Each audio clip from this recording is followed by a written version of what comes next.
പാലക്കാട് മണ്ണാർക്കാട് നീതി മെഡിക്കൽ സെന്ററിൽ മോഷണ ശ്രമം. ഷട്ടറിന്റെ പൂട്ട് കുത്തി തുറന്ന നിലയിലാണ്.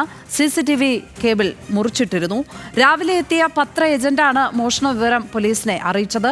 അജിത് ബാബു ചേരുന്നു വിവരങ്ങളുമായി. അജിത്ത്, പോലീസിന്റെ അന്വേഷണം ഏത് നിലയ്ക്ക് പുരോഗമിക്കുന്നു? എന്തെങ്കിലും സൂചനകൾ കിട്ടുന്നുണ്ടോ മോഷ്ടാവിനെ കുറിച്ച്? പോലീസ് ഇവിടെ എത്തി പരിശോധന നടത്തി സമീപത്തുള്ള CCTV ദൃശ്യങ്ങൾ ഉൾപ്പെടെ ശേഖരിച്ചിട്ടുണ്ട്. അതിന്റെ അടിസ്ഥാനത്തിലുള്ള അന്വേഷണമാണ് നടക്കുന്നത്. അത് CCTV കേന്ദ്രീകരിച്ചുള്ള അവിടെയുള്ള CCTVകൾ മുഴുവൻ ശേഖരിച്ചുകൊണ്ടുള്ള അന്വേഷണത്തിന്റെ ഭാഗമായി ഈ ദൃശ്യങ്ങളാകെ പോലീസ് പരിശോധിക്കുകയാണ്.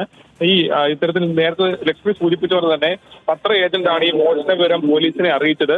CCTV കേബിൾ മുറിച്ചിട്ട നിലയിലായിരുന്നു. അതോടൊപ്പം ഷട്ടറിന്റെ പൂട്ട് കുത്തി തുറന്ന നിലയിലുമായിരുന്നു ഉണ്ടായിരുന്നത്. ഇന്നലെ രാത്രിയിലാണ് ഈ സംഭവം നടക്കുന്നത്. അതിന്റെ കൂടുതൽ വിശദമായ കാര്യങ്ങൾ പോലീസ് പരിശോധിച്ചു വരികയാണ്.